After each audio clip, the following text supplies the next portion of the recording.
Hello student, मैं तुम्हारी Hindi teacher अर्चना राय। भारत की खोज हिंदी सहायक पुस्तक से पाठ 4 युगों का दौर के बारे में समझाऊंगी। बच्चों, इस पाठ में नेहरू जी ने जिन चीज़ों को बताया है वो देखो दिख रही हैं।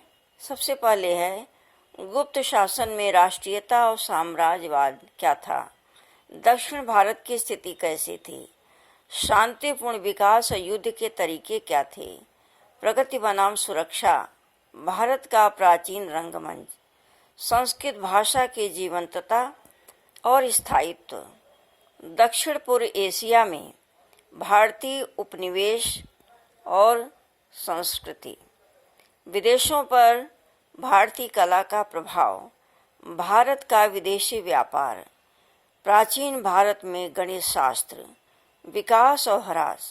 तो युगों का दौर लेसन में बेटा इसके बारे में हम लोग जानकारी करेंगे। तो चलो देखते हैं। युगों का दौर। मौर्य साम्राज्य का अवसान हुआ, उसकी जगह शुंग वंश ने जगह ले ली, जिसका शासन अपेक्षाकृत बहुत छोटे क्षेत्र पर था। दक्षिण में बड़े राज्य उभर रहे थे और उत्तर में काबुल से पंजाब तक वाक्त्री या भारतीय यूनानी फैल गए थे।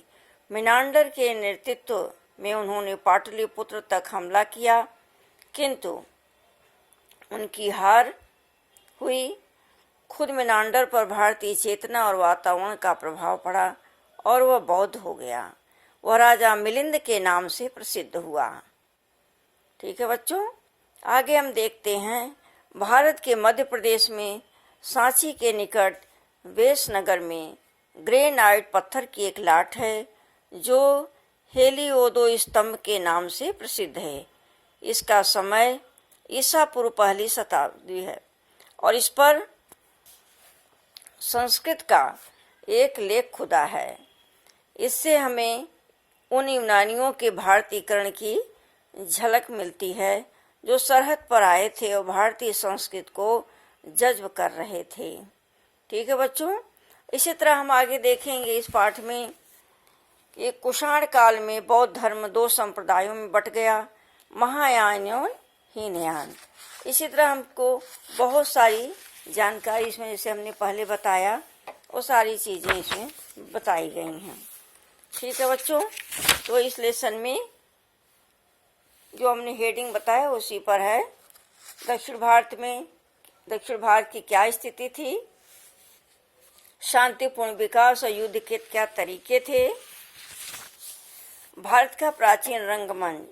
भारतीय रंगमंच अपने मूल में संबद्ध विचारों में और अपने विकास में पूरी तरह स्वतंत्र था। रंगमंच की कला पर रचित नाट्यशास्त्र को ईसा की 3वीं शताब्दी की रचना कहा जाता है। अब हम देखते हैं कि भारत का प्राचीन रंगमंच है क्या। अब यह माना जाने लगा है कि नियमित रूप से लिखे गए संस्कृत नाटक ईसा पूर्व 3वीं शताब्दी तक पूरी तरह प्रतिष्ठित हो चुके थे और नाटक हमें मिले हैं। उनमें पहले के ऐसे रचनाकारों और नाटकों का अक्सर हवाला दिया गया है। इसमें भास के नाटक बहुत प्रसिद्ध हैं बेटा, जिन्होंने 13 नाटक लिखा है। भास ने 13 नाटक लिखा है। ठीक है, अब देखो कालिदास का नाम आता है। प्राचीन नाटकों की भाषा मिली जुली है, संस्कृत और उसके साथ एक या अधिक प्राकृत यानी संस्कृत बोलचाल में प्रचलित रूप। तो उस समय के प्राचीन नाटककार जो हैं, कालिदास जी का भी नाम आता है उसमें। अब संस्कृत भाषा की जीवंतता और स्थायित्व, संस्कृत भाषा के बारे में यहाँ दिया गया। दक्षिण पूर्व एशिया में भारतीय उपनिवेश और संस्कृत के बारे में बताया गया। इसको ध्यान से तुम लोग पढ़ लेना। विदेशों पर भारतीय कला का क्या प्रभाव पड़ा। आगे हम देखते हैं। ब्रिटिश संग्रहालय में विश्व का सृजन और नाश करते हुए नटराज शिव की एक और मूर्ति है। ठीक है, भारत का विदेशी व्यापार। देखो, भारत का विदेशी व्यापार कैसे शुरू हुआ, ये सब बताया गया है इसमें। प्राचीन भारत में गणित शास्त्र कैसे शुरू हुआ, इसके बारे में इसमें समझाया गया है। विकास और ह्रास कैसे हुआ, इसके बारे में भी इसमें बताया गया। ठीक है, इसको ध्यान से तुम लोग पढ़ लेना। अब देखो बेटा, लास्ट में समझाया गया कि भारत के सामाजिक ढांचे ने भारतीय समाज को अद्भुत दृढ़ता दी थी। उसने गुटों को शक्ति दी, उन्हें एकजुट किया, लेकिन यह बात बृहत्तर एकता और विकास के लिए बाधक हुई। इसी कारण हर तरफ ह्रास हुआ, विचारों में, दर्शन में, राजनीति में, हर प्रकार से हरासमेंट हो गया।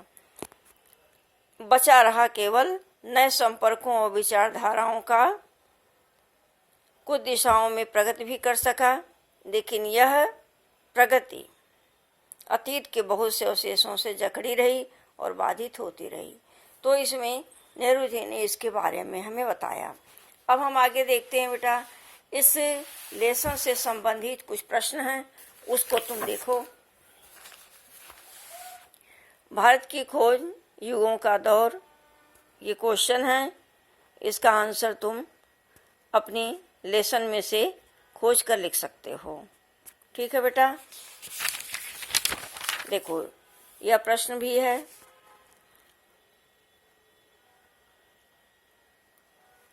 ये सारे प्रश्न हैं जो कराए गए हैं, जिसने नहीं किया है उसको करना है। ये सारे प्रश्न हैं और इसके उत्तर तुम्हारे बुक में सब दिया गया है। जरूरी नहीं कि हर प्रश्नों का उत्तर तुम्हें बताया जाए, तुम खुद से भी उसको लिख सकते हो। देखो, ये भी है रॉन्ग राइट, ये सारे प्रश्न हैं। ठीक है बेटा, तो इसको तुम लोग इस लेसन को पढ़ लेना, और ये जितने भी question answer, long question, fill up, wrong right, ये सब को तुम अवश्य कर लेना। ठीक है बेटा, थैंक यू स्टूडेंट।